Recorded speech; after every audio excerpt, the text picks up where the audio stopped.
$1.7 for maintenance operation and debt service. It's a decrease from last year. Historically, this is a very interesting graph because it shows the Decatur ISD's historical tax rate. The one thing I'd like to point up with you, see that straight line where the tax rate was the same for all those years? What was happening to your home values during those years? Most likely they were increasing.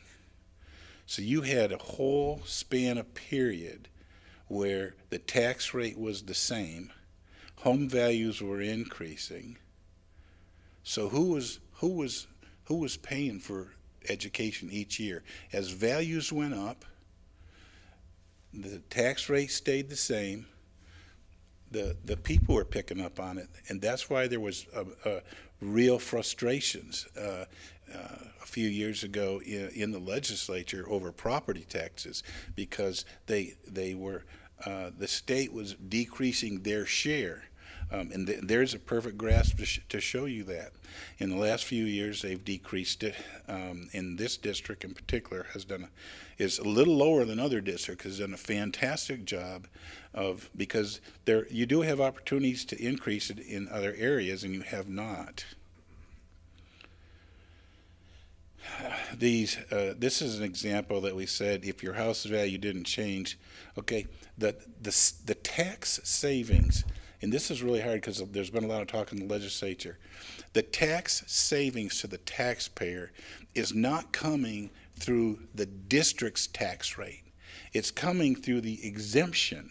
The exemption being voted in from 100,000 to 140. So that's where the taxpayer is seeing relief. They could have worked the formulas and kept the exemption the same, and then caused the district to lower it. They could do it either way, but this particular way is how they did it this year. So your statutory exemption on your primary homestead will go from 100 to 140 if the voters pass it, and they will, except for 10% of them who taxpayers against everything, for some reason won't vote for decreased taxes. So you see that average on these houses, there's a little over $300 savings. Now, if your home changes to market value, and this is the ad we put in the paper, you see a home that goes from 376 to 408. If you take the difference in the tax rates here, you see there's still about a $90 savings. Okay, so you're actually seeing a decrease in taxes. We're decreasing the rate a little bit, but you are seeing a decrease in taxes. Now, this legislature, the tax calculations have grown exceedingly very, very complex for school districts. When the district sets its tax rate, they put some data to Texas Education Agency, and they then come up with called the maximum compressed rate. So there's two parts of the formulas. There's basically what does it take to educate the kids. You know about them, special ed, GT, state compensatory. You know the term, you've heard them. The regular kids, that's a bundle. How much does it take to educate them? That's called what the state gets together, and they look at your data and they look at how much they're going to put in. They come up with the maximum compressed rate, which is the MCR. Then you're allowed 5 cents after that, as the district has done just like last year. You're allowed to take up to 5 cents more without voter approval. And so then you add your required debt, and that comes up with something called the voter approval rate, not the voter approved rate, the voter approval rate. Now, as an aside, on that 5 cents that you're automatically granted, that you've done just like last year, if you can march out and ask for some more from another 3 plus 7 cents if you want. And that's when you get into the tax ratification election, you have to get voter approval. But you do gain some more money, okay? You actually do gain some more money by doing that. Okay, I want to talk to you before I go to the next slide about that 5 cents. That 5 cents is matching $1.4 million of Tier 2 money. Not only that, by the time you throw in the local money, if I looked, it was about on my tier two calc about $3 million. Okay, you're not required to do the 5 cents like you did last year. However, it would decimate the. I mean, you know, the formulas are written so that to give you the opportunity to get the 5 cents. The other problem not getting the 5 cents is then your actual tax revenue under some circumstances could deteriorate your tier one. In other words, the money that they give you based for your MCR, it could eat away at that. And when you start next year you always start with the tax rate you have this year, then you're starting behind next year. So I am not a raised tax person, but the formulas, I like to be able to make sure we use the formulas the best we can to bring in the most money possible, because it's pretty hard to live without that $3 million that tier two and local money brings. Now, there is a rate called the no new revenue rate. We don't calculate that. That's calculated from the tax collector's office. They tell us that rate. So that rate is, and you can appreciate it, I can, that rate is, as home values go up, let's say you have X million dollars, what would the rate be to bring in the same amount of money? No new revenue. It's pretty self-explanatory. Values go up, your rate should come down. So that they calculate a no new revenue rate, and that's 80.85 cents. Now, here's the problem for school districts and not for other entities. We all use the same law, by the way. For school districts, our rate is intermingled with state funding. As our changes, the rate changes like that. So our rate is that no new revenue rate does not have any idea about your student population, your programs, the TEA formulas. It doesn't take any of that. The $1.5 million salary increase that we passed right through to our teachers, it doesn't take any of that in consideration. It just is basically, this is how much cash you got last year, here's the tax rate, with a few exceptions, this is what it takes this year. So the people that wrote the law said, if you're adopting a proposed rate higher than that NMI rate, you have to vote it. You have to word your motion as, I move that the property tax rate be increased by the adoption of the rate, which is actually a 4.89%. And that's the difference between the rate that we calculate using TEA's formulas in 5 cents, and then the other rate, which is not relevant to the formulas. But that's the world in which we live, okay? That's the game. And so I tell you that, and also to pass that, it does take 5 out of 7 votes to do that. In that it would, like I say, we're not actually increasing the rate, but it would truly deteriorate the fund balance pretty fast by not having the extra 5 cents. Gary, back on that, is there anything that we can do? I mean, I know we're restricted about the language that we have to use in these, but is there anything we can do to try? Because public's not. I mean, they're going to read that and say, oh, they're raising taxes 5%, yeah, where actually our rate is going down. Is there anything that we legally can do to try to better explain that, other than individually having? The way that I was going through a brochure for the Texas Association of School Boards that kind of gave us different examples, and they said, don't mess with the resolution, don't mess with the language of adoption, because there is somewhere in the law that says if you're not wording it as you're required, that it may not be illegally adopted. So the people that wrote this are truly doing exactly what they wanted to show.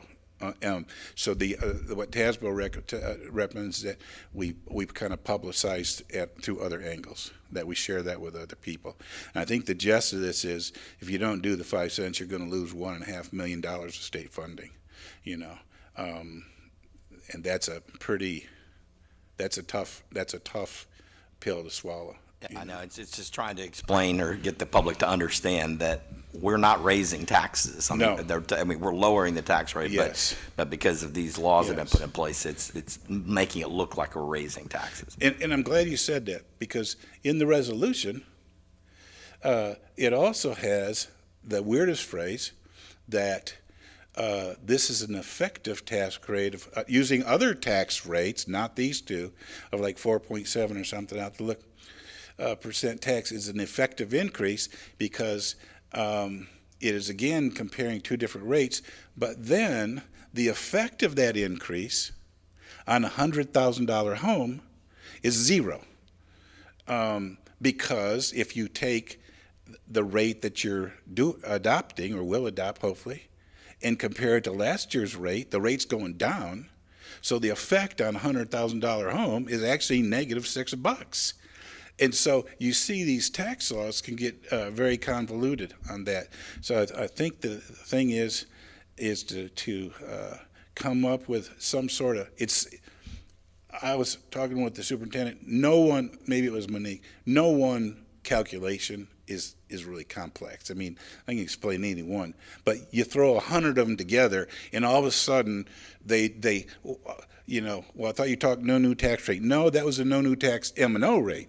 That you were talking about the no new tax total. I mean, it has gotten a lot. It used to be just the effective tax rate, but now it's gotten a little bit more complex. So I think the answer to your question is we come up with some reasonable way to tell taxpayers keeping the rate the same and not lowering it gets us about keeps $1.5 million. That's probably the best way to say that. So, but that is a very good question.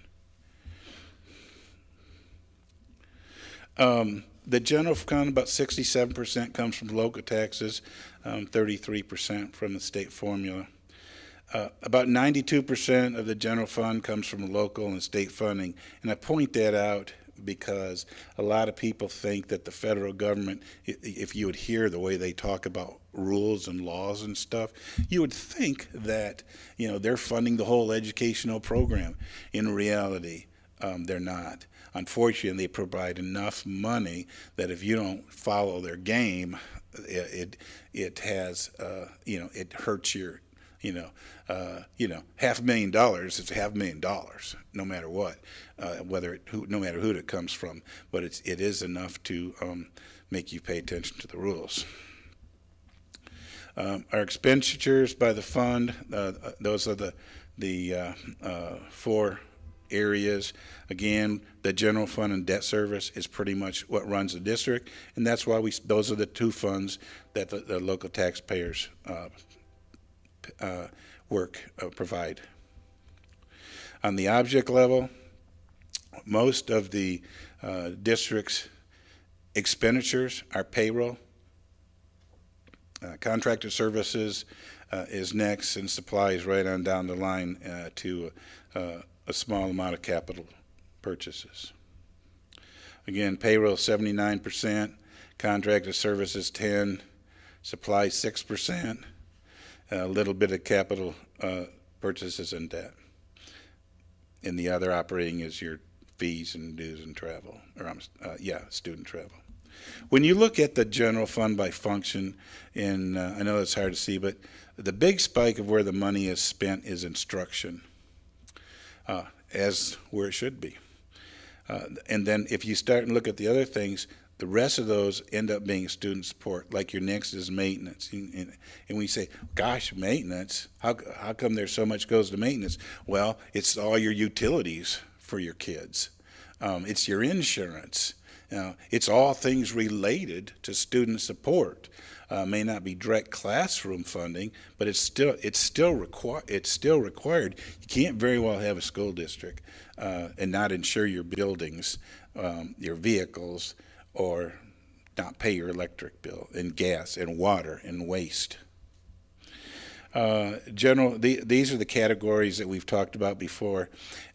In the categories, if you look at on the for $50 million, you'll see salaries are the most part. We've decreased our contracted services.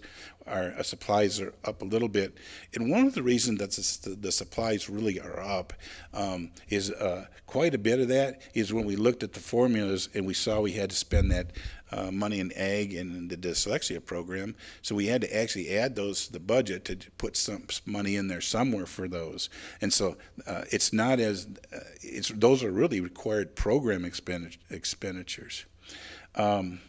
Other operating expenses, and I'll show you that in a second. The lease payment, just a little lease payment change, and then capital expenditures. That capital expenditure is also an ag budgeted item. The payroll changes, this was really for the speakers that wanted to talk tonight, the things that you've already approved.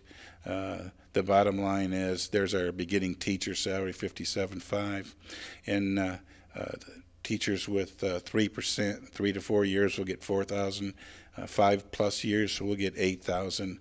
And we contribute about $5,000 to people's medical insurance. A lot of people don't realize that is a huge amount. There are some schools that do the bare minimum, and they put that in salary. And we look at them; it's hard to compete with those schools. That's a trick that goes on in the metroplex somewhere.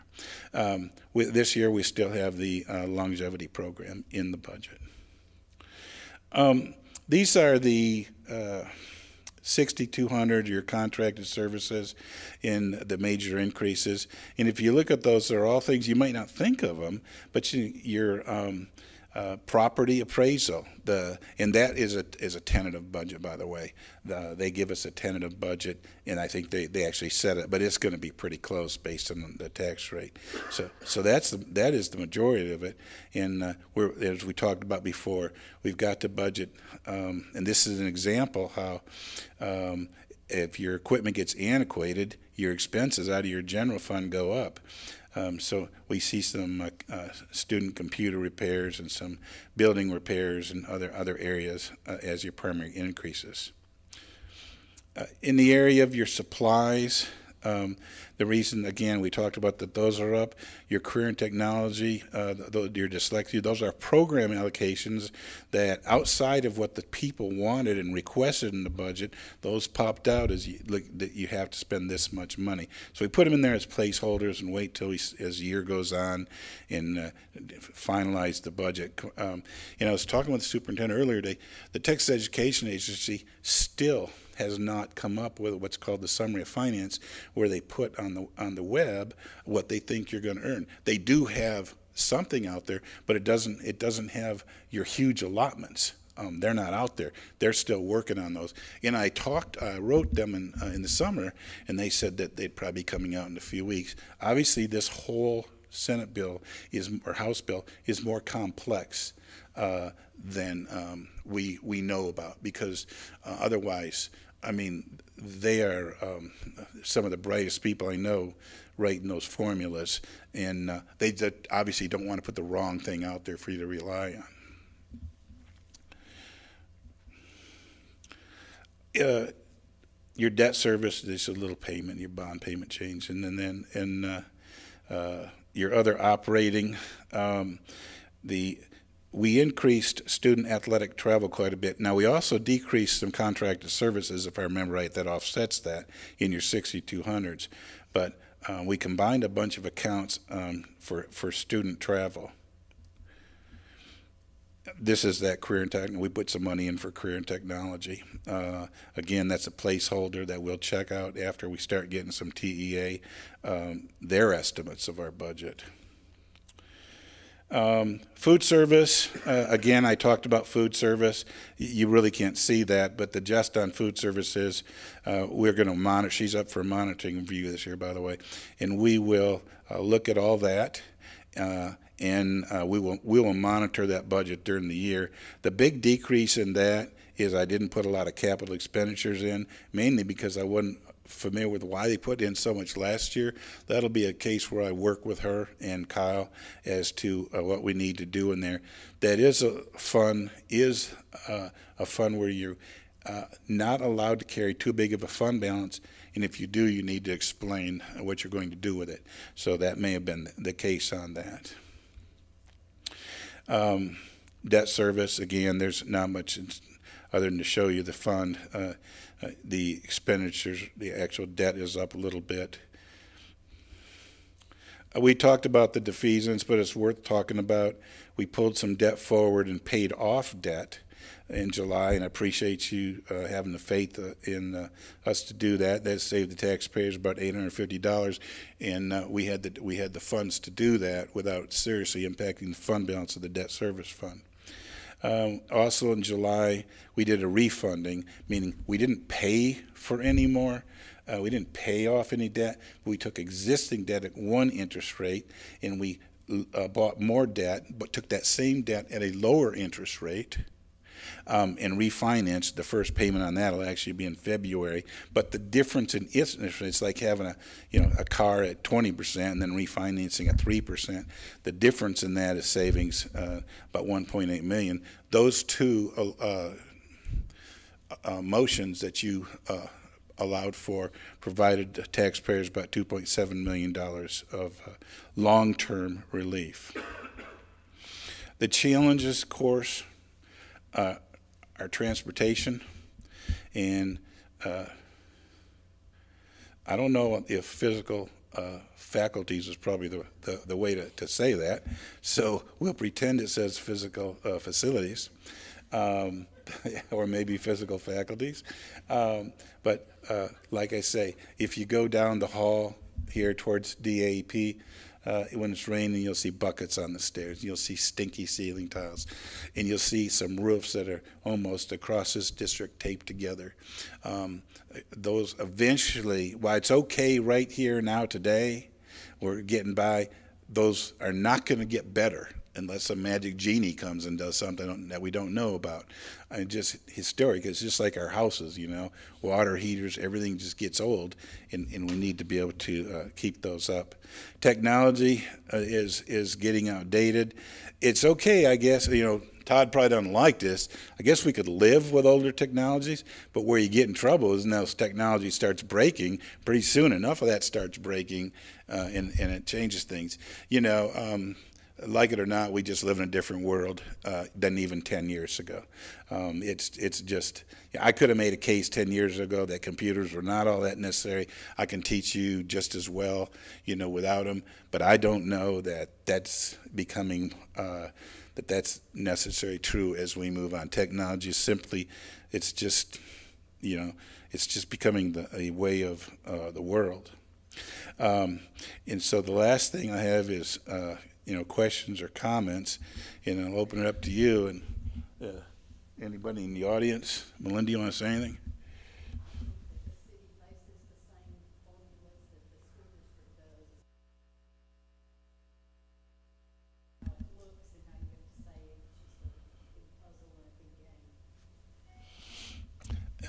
And with that, we'll have some other items on the agenda.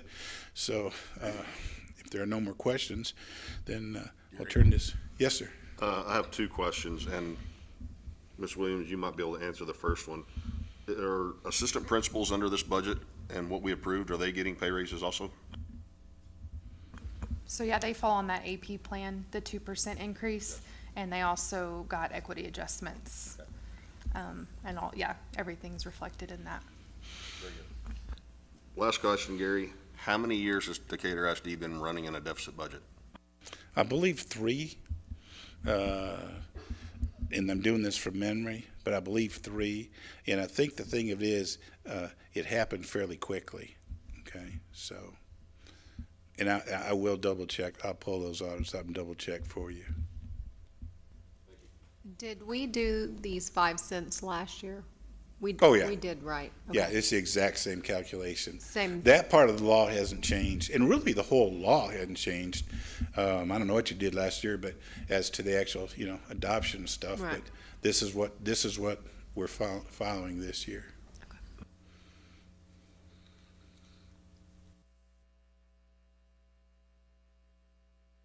Okay. Mr. Schultz, thank you, and we'll have other things to talk about here. All right. Thank you, Gary. Appreciate all the work you put into this. Okay, moving on to number 6, action items. 6A, consider and take possible action regarding adopting the 2025-2026 budget. Obviously, Gary's gone through all that, but if there are any additional discussion, questions, please feel free to ask. If not, then I will entertain a motion. Mr. President, I recommend the board approve the 2025-2026 budget as presented. I have a motion from Chief Campbell. Do I have a second? Second. I have a second from Dr. Joyner. All those in favor say aye. Aye. All those opposed say nay. Nay. Motion passes 5-1. 6B, consider and take possible action to approve the 2025 tax rate resolution. Again, we've kind of gone through that. I hate the wording on this, but it is what it is, so we're going to have to go with that. So any questions, any discussion on more on that particular item? If not, I will entertain a motion. Mr. President, I move that the property tax rate be increased by the adoption of a tax rate of .8968, which is effectively a 4.89% tax increase increase in the tax rate, and further move that the board approve resolution OG 18-2025. I have a motion from Dr. Joyner. Do I have a second? Second. I have a second from Mr. Duncan. All those in favor say aye. Aye. All those opposed say nay. Motion passes 6-0. 6C, consider and take possible action regarding the year-end budget amendment. Do we need to have any discussion on that? Nope. Okay. If not, then hopefully everybody understands what we're doing there. It's just kind of an accounting issue that we need to take care of. I will entertain a motion if no further discussion. Who wants to read that? Thank you, Ms. Schneider. I recommend the board approve year-end amendment August 21 and delegate to the administration to be able to transfer up to $100,000 from Function 34 or Function 51 as needed for any audit adjustments or additional budget needed for any unanticipated expenses, and further recommend approval of the administration to set the budget for any 2024-2025 refunding and/or defeasance of debt equal to the numbers provided on the closing and related documents for those transactions. Thank you. I have a motion from Ms. Schneider. Do I have a second? I second that. I have a second from Ms. Alvarez. All those in favor say aye. Aye. All those opposed say nay. Motion passes 6-0. 6D, consider and take possible action regarding Decatur ISD Community Pool Contract for 2025-2026.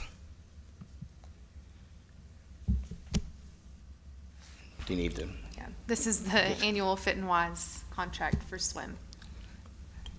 Hopefully everybody look at those documents. Is there any discussion or questions regarding that? If not, I'll entertain a motion. I recommend the board approve the superintendent to approve the swim agreement, provided the district can reasonably secure the insurance and any other requirements. I have a motion from Ms. Schneider. Do I have a second? Second? I have a second from Dr. Joyner. All those in favor say aye. Aye. All those opposed say nay. The motion passes 6-0. 6E, consider and take possible action regarding updating the code of conduct for the SRO duties. Any questions or discussions regarding that? If not, I'll entertain a motion. Mr. President, I recommend to approve the updated 2025-2026 Code of Conduct with specific updates to the school resource officer's duties. Have a motion from Ms. Alvarez. Do I have a second? Second. I have a second from Mr. Duncan. All those in favor say aye. Aye. All those opposed say nay. Motion passes 6-0. 6F, consider and take possible action regarding new policy guidelines for extracurricular activities in Decatur ISD facilities. Any questions or discussion on that item? Ms. Williams, did we get everything settled this, so you all know, this was discussed in the Safety and Security meeting Monday before our regular scheduled board meeting was, and I had concern over the track and soccer, baseball, softball, whereas we do not charge to get in there, and we do not have a whole lot of staff working there. Did we get this resolved? Specifically on track, I think, and Kyle, do you want to share what I think they've talked through? So this was an issue, is that all? No, it was on, I think. Was on, okay. This was an issue that I think for the last year that our leadership and our Safety and Security Committee had been talking about how we can make the, our extracurricular activities at our events a little safer. And it started about 13 months ago, at least that I'm aware of. And so we came into an agreement that we wanted to enforce the policy, our recommended policy, that we talked about clear bags, we talked about no bags, how could we do that? And we came up with a policy of we'd like to recommend that we just hang signs up at all of our facilities that say bags can be searched at any time, and that would give the authority to the police and whatnot, to search bags and suspicious behavior. Also, we decided that we would do a recommendation that there would be no food or drinks, no Yeti coolers, big things like that brought into our facilities. And that did create a challenge to what Mr. Duncan was saying. How do we regulate this other than Eagle Stadium?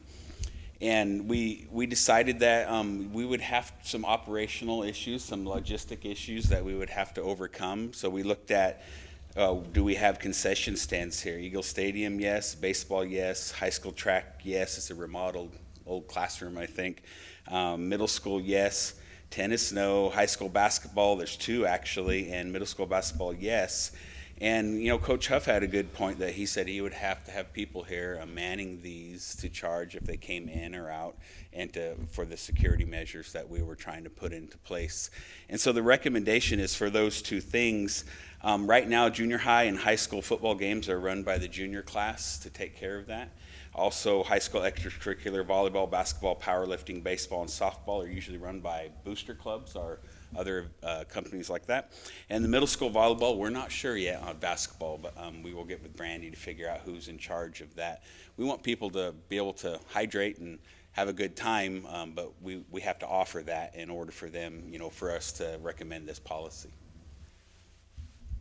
Does that help answer? Just to clarify with what you said, we will provide at minimum drinks, but food and drinks to events that we're no longer allowing people to come in. We would have to. Yeah, we couldn't have people come watch an event and not give them. Yeah, that would be run by the Booster Club, the junior high class, or other organizations like that. So on the one sheet, Kyle, I see that, possible implications of $1,500. But that doesn't take any consideration of what money that the district may be bringing in by gate fees, correct? Correct. We would make probably an offset enough for that. The $1,500 is a rough estimate of all the signage we have to put in, probably recoring some locks and gates and repairing bull hinges and things like that aren't functioning correctly. Yeah. But would we be charging at every function? Because there was lots that we didn't charge at last year, softball, baseball, well, assuming, I know soccer we didn't. That's a conversation that definitely needs to be had. And not to pass the buck, but a little over my pay grade, but I will be in that conversation.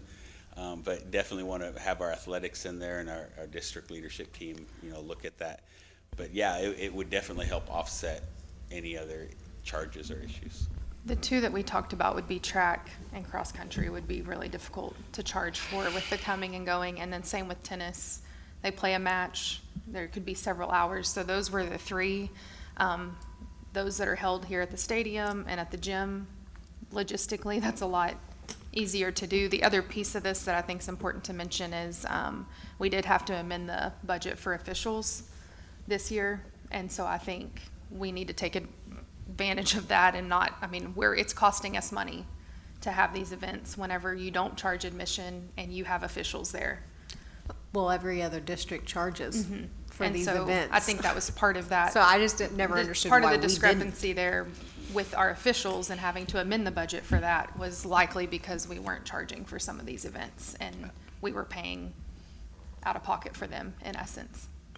And some of it's just, the facilities that we have that are, track, I don't know how you're gonna do that, how you're gonna be able to manage that. I mean, it's just, there's too many entrance, ways to get in there. Same thing with tennis, I don't know how you do that. We have gone to other school districts and I've seen that where they're like, at least tennis, and we have track also, especially if the track is at their football field, that's a way to control it. But ours is not set up that way, and, so I think we are gonna have to make some allowances, but I think we should, in those facilities where we can charge admission to be able to control it, I think we should, but that's I guess a discussion for another day. Yeah, so, We definitely looked at equity in that, trying to make everything as fair as possible in our discussions with our team and with our safety and security team, just to make sure that everybody's being treated the same and fairly. any other questions for Kyle or any other discussion? We obviously have some things we've got to decide and get ironed out and here pretty quickly too, because these seasons will be upon us. Okay, so on 6F, could I have someone make a motion on that one, please?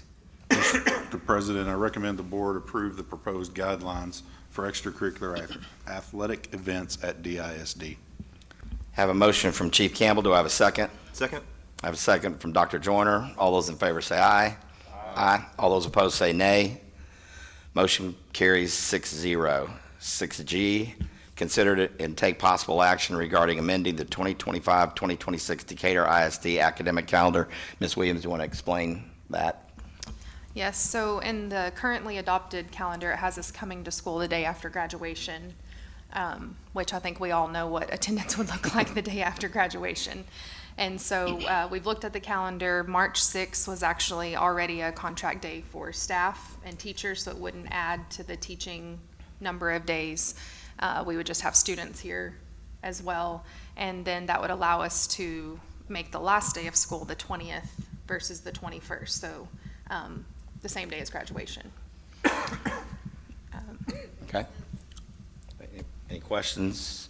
I mean, that makes total sense. I can't imagine that would be a good day to ask kids to come back to after graduation. Okay, can I get a motion on 6G, please?